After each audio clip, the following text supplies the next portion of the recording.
This is an Atlantic stargazer, rarely seen. They are a subtropical fish with a body suited for living on the seafloor, but they have some amazing abilities that not all fish have. So let's take a closer look. They have a flat, wide head with their eyes on top, gazing upwards. That's how they got their name. And the body is flat on top to be even with the seafloor. There are over 50 different species. They can be found along the Atlantic coast of Europe and Africa, and is common in the Black Sea and in the Mediterranean Sea. They have large eyes and a large mouth with its head and jaws rotated upwards. Their bodies are variations of brownish or light brown with white spots or blotches, and they can live to be about 5 or 6 years old. The females will be a little larger than the males. So here's where it gets interesting.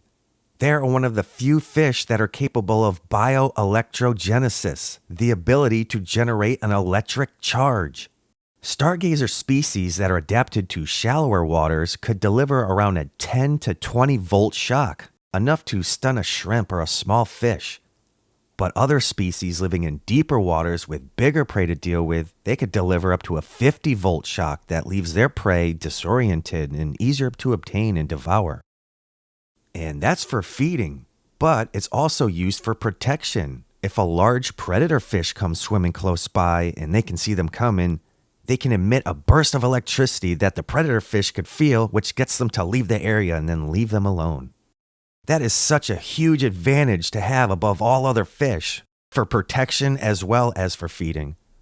So for perspective, we're talking about electricity underwater. Electric eels can produce between 500 and 860 volts. That can incapacitate a human. And if somebody's underwater and gets hit with that many volts, that could be dangerous. They might pass out or something. So electric eels are in a whole different ballgame. Here's another attribute for the stargazer specialized to help them as an ambush predator. They can rapidly bury or rebury themselves in sand, leaving only their eyes and mouths uncovered in a matter of seconds.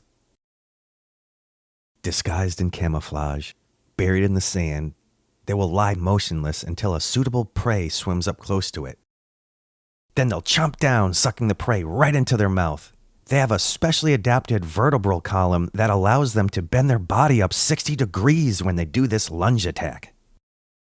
But if these stargazers are lying in wait and none of the fish are swimming around, what are they going to do?